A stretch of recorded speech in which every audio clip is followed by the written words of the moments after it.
Hi, I'm Remington. Welcome. First of all, forgive me for the apple. I ran out of bananas this morning because I ate the last one for breakfast, so I had to improvise a little bit.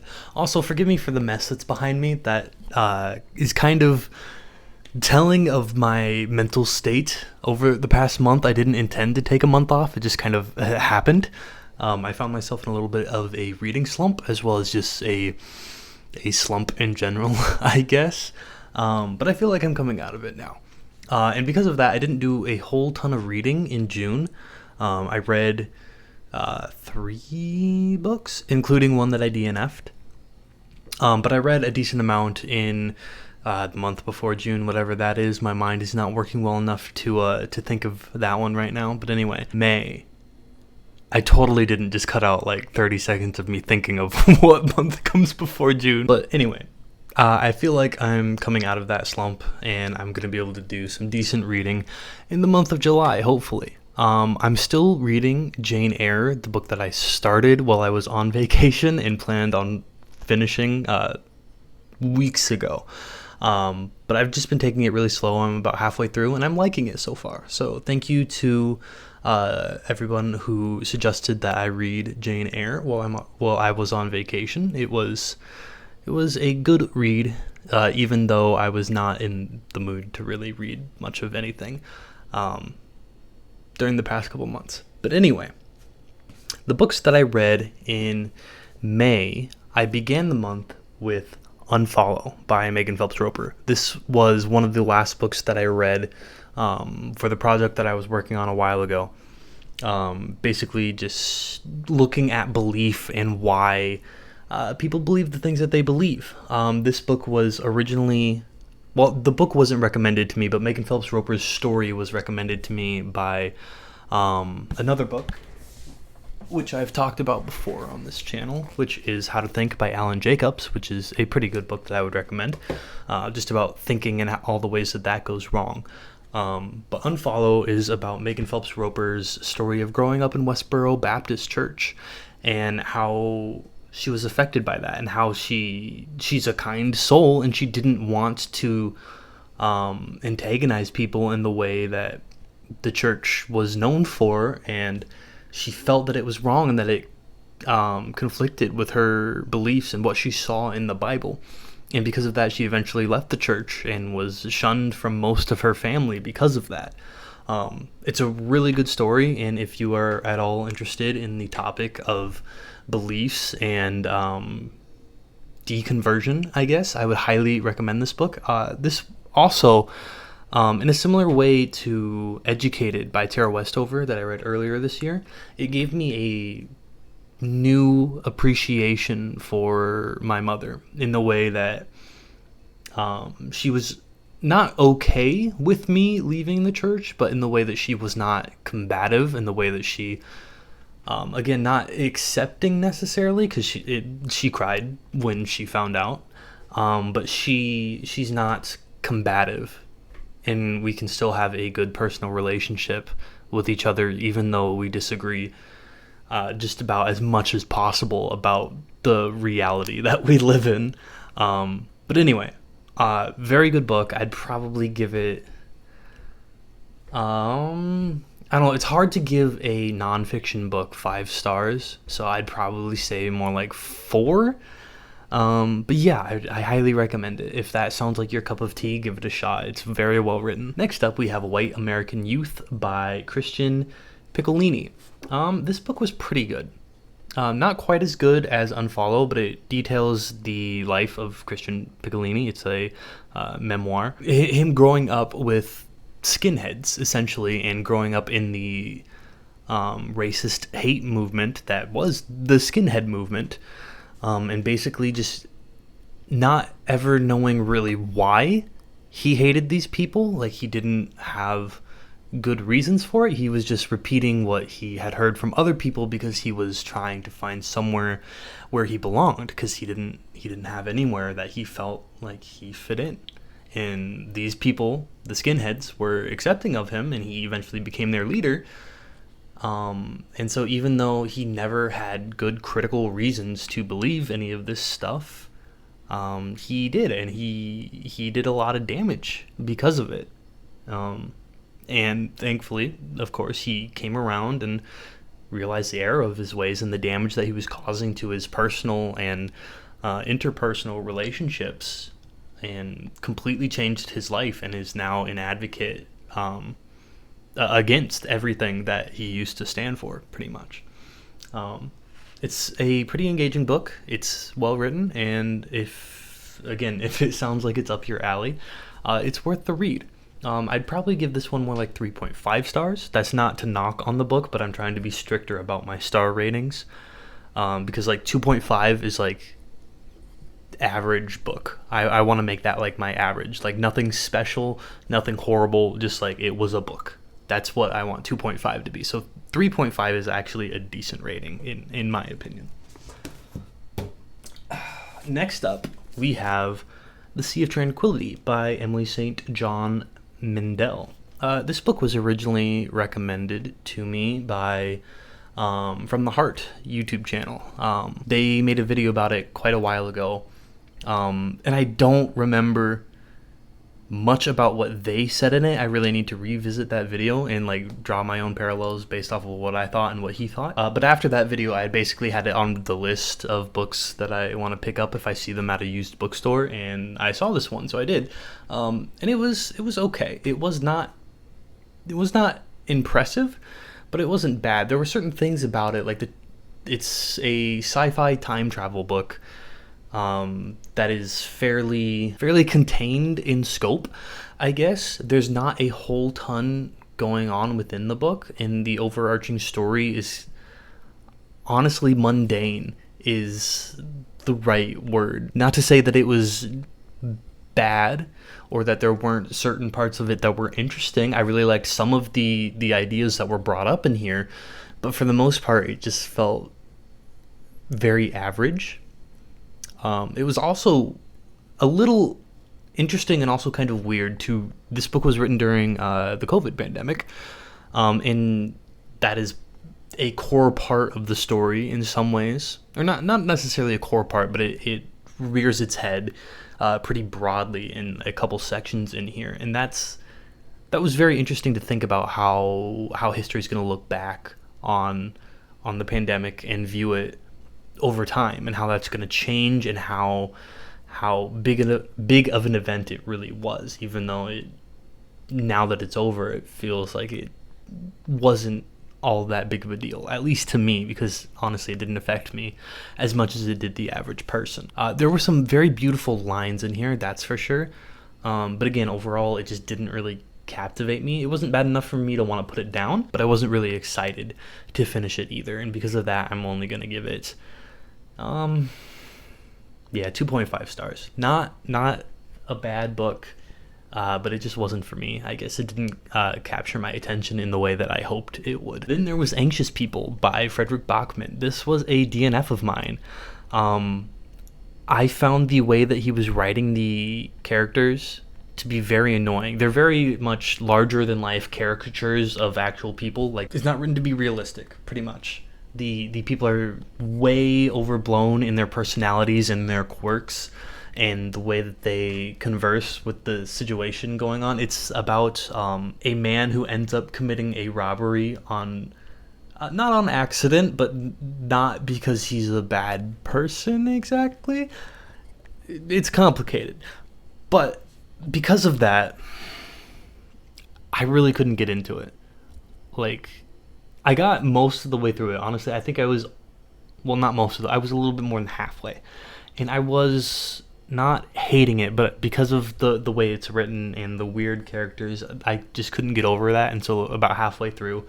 I wasn't feeling anything special about the book, and I have too many books on my shelf to finish books that I'm not feeling great about, unless there's something that I'm reading for more than just the enjoyment of reading. Like some classics, even though I know I might not necessarily love them, like I'll probably still finish some of them just because I feel like they're important works of literature to be familiar with. And The Anxious People by Fredrik Backman is not on that level for me.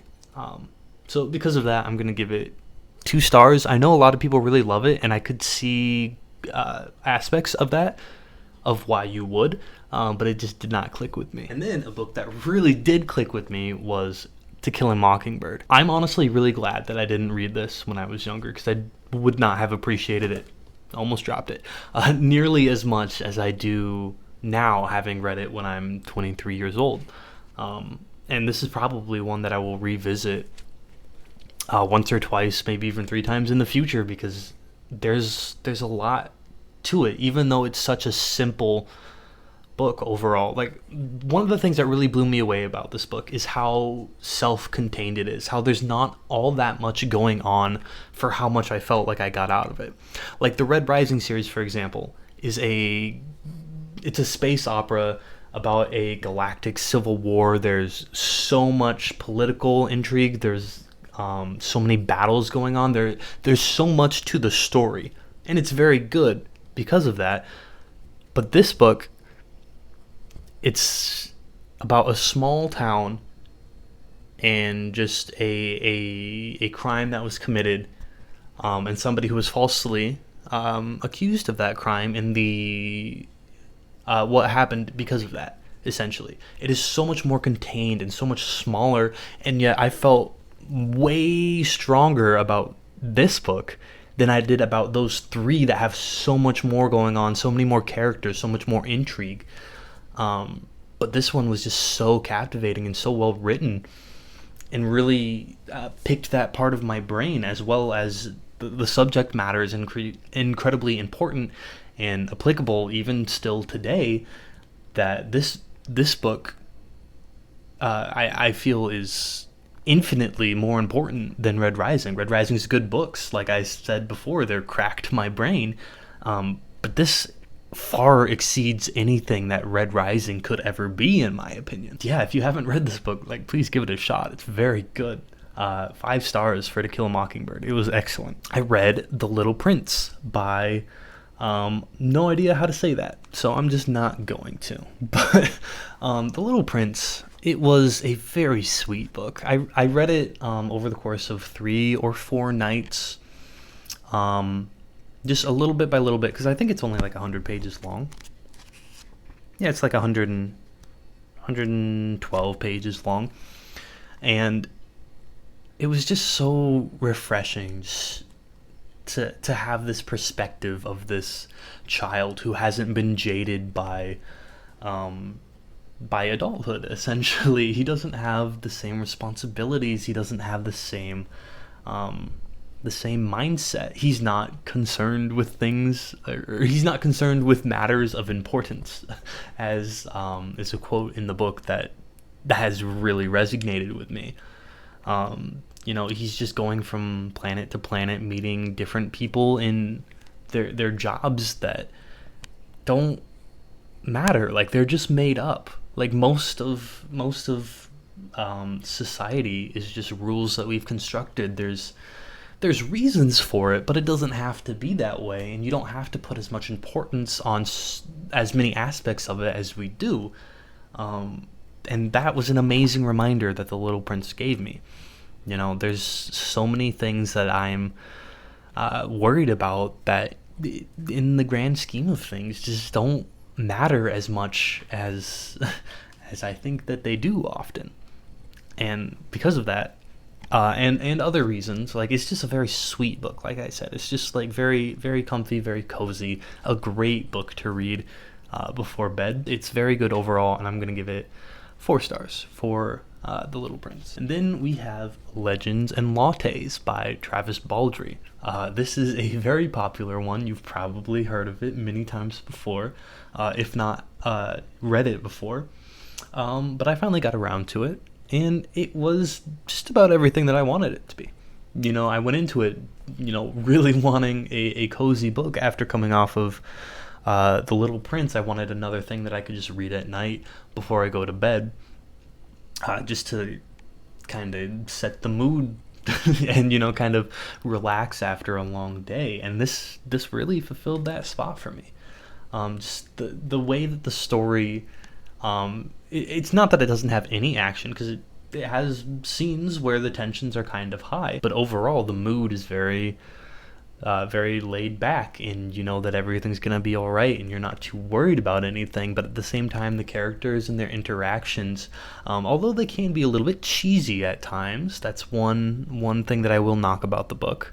They're just they're what you bought into the book to get, which is just a cozy fantasy. You know, this book is essentially the American dream of somebody just settling down and starting a business and being successful because of that, with the extra steps along the way because of certain things that happen in the story. But yeah, it's just a hopeful book about settling down and being comfortable with the people around you and getting fulfillment from the work that you do and the community that you have. I'm going to give Legends and Lattes 4 stars. I'm trying to be very off the cuff with all of these, as you can probably tell. Hopefully that's all right. Let me know if you would like more detailed reviews, or if you feel like this stream of consciousness thing is not satisfying and you want more thoughts, or you want more well-construed thoughts. But anyway, to June. I read 3 books in June, not including Jane Eyre that I've made progress in throughout June. The first one was actually a DNF. I was reading this in the airport as I was going home for vacation, and it was Normal People, which, first of all, let me just say, this book isn't terribly spicy, but it's spicier than I would normally read and more than I was prepared for, and I felt a little awkward reading this in the airport. There was a young woman who was sitting across from me for a little while, and she noticed that I was reading it. She didn't say anything, but just from her face I could tell that she knew what I was reading, and that made me... Yeah, I did not like that feeling. It was very strange. But Normal People... I didn't finish it, but it's not a bad book. I just did not, kind of in a similar way to Anxious People, I just didn't feel a draw to it. There wasn't anything as jarring for me as there was with Anxious People. I was about a quarter of the way through, wasn't feeling it, and this was about the time when the book slump started, so I put it down and had no interest in coming back to it. And honestly, I don't see myself ever coming back to it. Just the characters felt kind of bland and uninteresting, and the overarching story just took forever to get going, and even when it kind of did, I didn't care.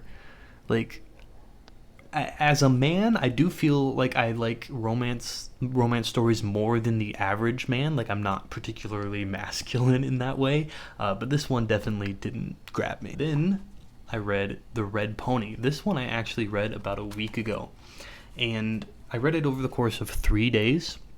It's only 100 pages long, so it wasn't a hard task to read in 3 days. This is my 4th John Steinbeck book, and I think it's probably tied for last place. Tortilla Flat, which I read sometime last year, was just not very good. And this one was also just not great. They're not great in different ways, though. Tortilla Flat had aspects that could have been great, but they were just so disconnected, and there was no overarching story. And the ending was just so out of pocket and strange that the whole thing was kind of at a loss because of it. Whereas this one is, it's got a through point, and it's a good story altogether. It just doesn't have anything it doesn't have any wow factor. It doesn't have all that much character. The most interesting about the story was honestly the way that the young boy in it is kind of confronted with adults being fallible and life sucking. Like, sometimes you can do everything right, and things just aren't gonna go your way, and there's nothing that you can do about that.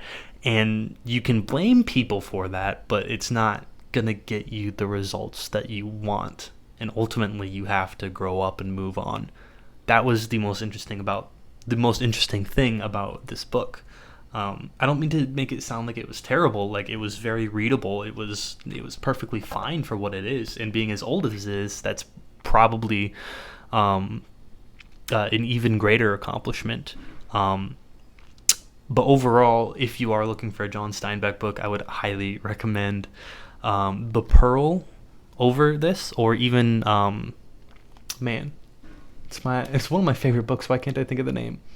Of Mice and Men. Of Mice and Men is my favorite John Steinbeck book still. I've read 4 of the short stories now, and I had nothing of his longer form yet. Although I do plan to in the near future, hopefully. I know I say that a lot, but yeah, this book, it was fine. It was fine. I feel like this honestly is like the perfect 2.5-star book. It just encapsulates everything that I want the 2.5-star rating to be, which is it was fine. It was not bad, but I have no interest in ever returning to it. It was a book. And the last book that I read, actually read this over 2.5 days. The past couple days was The Old Man and the Sea by Ernest Hemingway. And this, of course, is a reread. I've talked about this, I think, in my most recent video, which is a little over a month now. Yikes. But I talked about how I wanted to reread it because I felt like I was coming at it from the wrong perspective. And my perspective did change. The things that I thought about the book before are all the same. But I have a new appreciation for it because of my reread. And I don't really want to get too far into it this time because next week I plan on talking all about it. So subscribe if you want that. Yikes. But anyway, I'd say this time The Old Man and the Sea was probably a 3.5-star book. So not quite impressive, but still a lot better than I thought it was before. I have like I said, a newfound appreciation for it because of this reread. But anyway, that is all the reading that I've done in the past 2 months, aside from Jane Eyre, which I'm halfway through, so I'm not going to talk about that yet. I am enjoying it so far, but I hope to be somewhat more frequent than I have been, since I haven't put out anything in over a month. Although, other than The Old Man and the Sea, I don't currently have anything planned, so it might be a couple weeks, but hopefully it won't be as long as it has been between this one and the last one. Anyway, thank you for enduring my ramble if you've made it this far. If you can't tell, I've been very scatterbrained over the past month.